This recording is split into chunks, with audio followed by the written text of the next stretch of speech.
The future is electric. This is an all-new MG ZS EV and completely electric vehicle. No fuel needed, like no petrol, no diesel, and it is not even hybrid. It's pure electric. First, I'll discuss what are the advantages and benefits of owning an EV. Next, I'll talk about the cons, like what are the disadvantages that you face when you own an EV. And third, directly I'll jump to the car and explain all of its details and features. So first, let us start with the advantages. The obvious benefit of owning an electric vehicle is that they are pollutionless. That is the reason why all governments are promoting EVs. They do not emit any gas into the atmosphere, thus making them environmental friendly. Now, second benefit of owning an EV is that they are completely silent. There is no engine noise. They are absolutely silent. There are no mechanical parts moving. So you get an sheer driving pleasure because of its silence. Now, third is the maintenance. Now, as I mentioned earlier, that EVs do not require, they don't have any much of the mechanical parts moving. They don't have any large combustion fuel burning engine. So the natural benefit of it is that there is less wear and tear of the parts. There is obviously less maintenance of an EV. So these are the three key points and the benefits that you get when you own an EV. These are the three major things, and they are also hassle free to drive and maintain. Now, moving on to some of the disadvantages, I would like to highlight only two main disadvantages of an EV, that is the charging and the range. Now, here in India, we have really a very big problem of charging stations.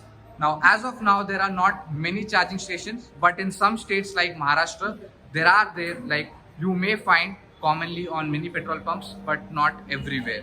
So charging is a definite problem, and particularly this model requires 16 hours to charge completely from 0 to 100, and it comes with a 44 kilowatt battery, 44.5 kilowatt to be very precise, and gives a range as a range claimed by MG is 340 kilometers, but it may vary in real life conditions because these are the range that are tested in utmost perfect conditions, no traffic, no braking. So that is the maximum range, but in real life you may expect up to 300 or 280, which is really good for a car of this price point. Now, talking of the price, now this car comes at a price of 27 lakh rupees.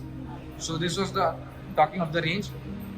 Now, charge and range, I have clearly mentioned what are the disadvantages. So these two are the only disadvantage that you face when you own an EV. Rest, these are the cars that are only meant to be driven properly, and they do not give you any sort of maintenance, as I have mentioned earlier. So these were the overall about the EV. Now let us directly get onto the car and check all of its features. First, we have got this bihedral DRL, which surrounds the fog lamp for the projector. Now these are the halogen projectors. Down you don't get any sort of fog lamps. Here we have this grill which you can open up. Here also we have the same thing, towing hook there.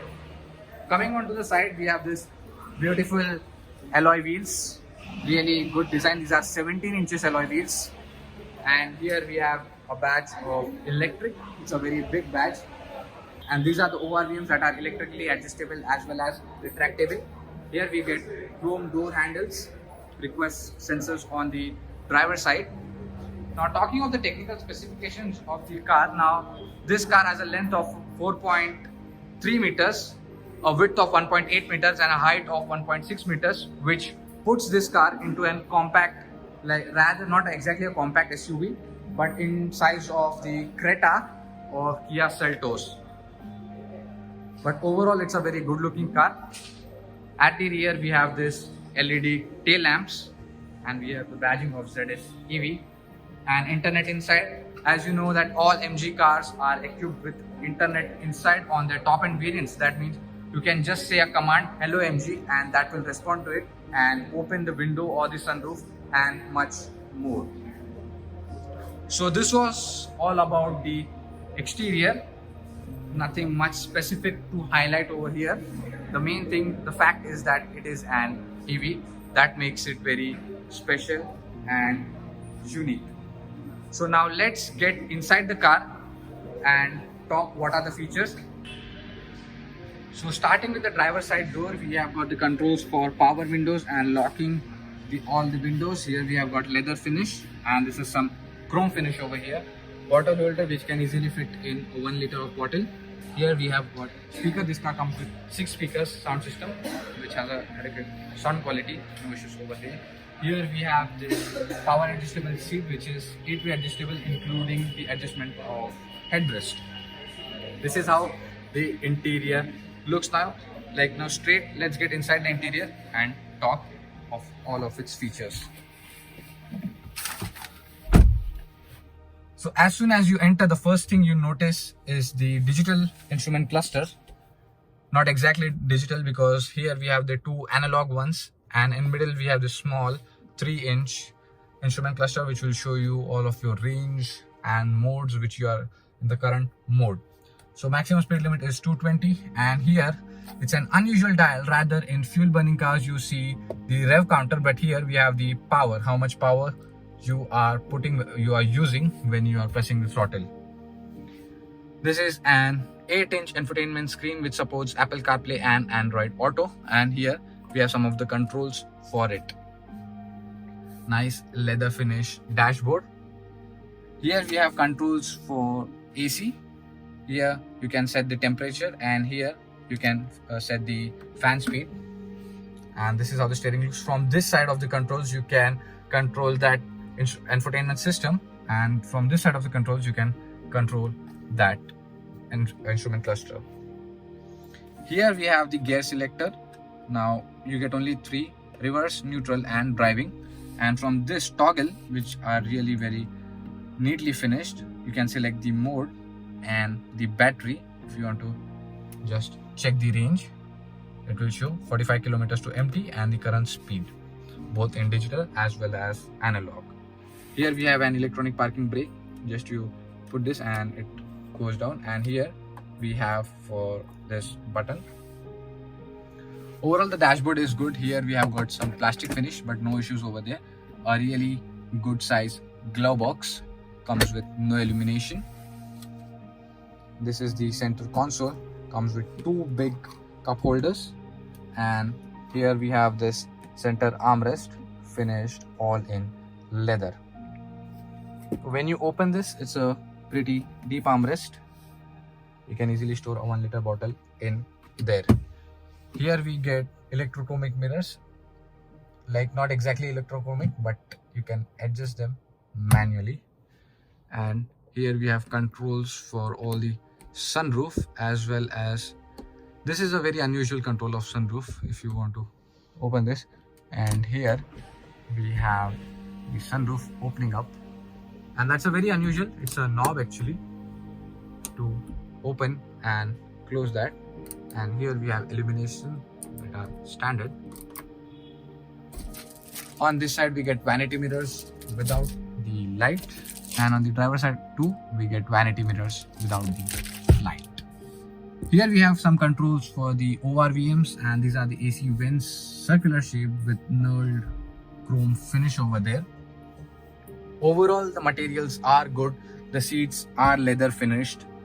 The cabin quality is really good. Now when you're on this car, you really don't notice any sound because it's an all electric vehicle. Here we have controls for the lights, and here we have controls for the wipers. They are oppositely placed. Generally we have control for wiper here and control for light over here. And down we have here control for the cruise control. Yeah, now it has focused. This is the control for the cruise control. You can lower or raise the speed limit from here itself. So overall, all the finishes are really good. The seats, I would like to say, as soon as you sit on them, it's really very comfortable. The cushioning is good, the support is really very good, so you will be comfortable for long drive journeys. Now let's get back and see how are the rear seats. So these are how the rear seats look like. Same finishes as on the front side, and here you don't get any armrest over here. It's this middle seat, and the floor is completely flat. As it's an electric vehicle, you get battery right in the center, so it does not eat up the space as in a conventional fuel car. You have a really big hump over there which eats up your space for middle passenger. Now for reference, my height is 5'10" and the front seat is adjusted according to my height. So you can see this is the leg space on offer, which is really good and adequate. The foot space is good. You can easily place your foot down there. No issues of comfort. And here you don't get any AC vents, which could have been given, which would be nice as a convenience feature. And here we have a really huge panoramic sunroof which comes all the way up to here, which looks pretty cool. And here we have the grab handles, nice leather finished adjustable headrest, and you get a proper 3-point seat belt for middle passengers, which I have seen first on any car. And here we have the parcel tray. Now let's go back and I'll show you the boot. Overall, this was a brief about the rear seats. They are very comfortable, and here you get nice bolstering, so you don't get around during any corners. You are really in place and stable. This is how the interior looks from the rear. Now let's go and check out the boot, and then I'll give my final verdict. To open the boot, it's a really very interesting procedure. You don't have any physical button over here, as you can notice. Just press this big massive MG logo and you can lift off the boot. Now this is a really massive boot over here, which can easily fit in the luggage of 3 to 4 people, 3 to 4 big bags, and easily 5 to 6 normal one-day carrier bags. So no issues and no complaints over there. Here we have a small lamp for the illumination during the night time. Here you don't get any 12-volt charging socket to keep your tire inflator, but that's fine. To close the boot, it's all manual, no electric tailgate release provided over there. So this was something all about the car in detail. Now what is my final verdict? Is it the right time to buy an EV? If your driving is limited to city, then I would say it's a really good time to buy an EV. But if you really go on long drives, then I think EVs are not for you, because their range are only up to 300 kilometers. So if your long drives are still limited to 150, 200, then it's good. And the charging time is obvious. For city, once you charge in a week, that charging will be enough for about a week or so. So really, if you enjoy long drives, then don't go for EV. But if you are into city driving, then definitely EVs are for you. If you have watched the video till here, please do subscribe and like. And as always, thanks for your support. Wear your seatbelt, drive safe. Thank you.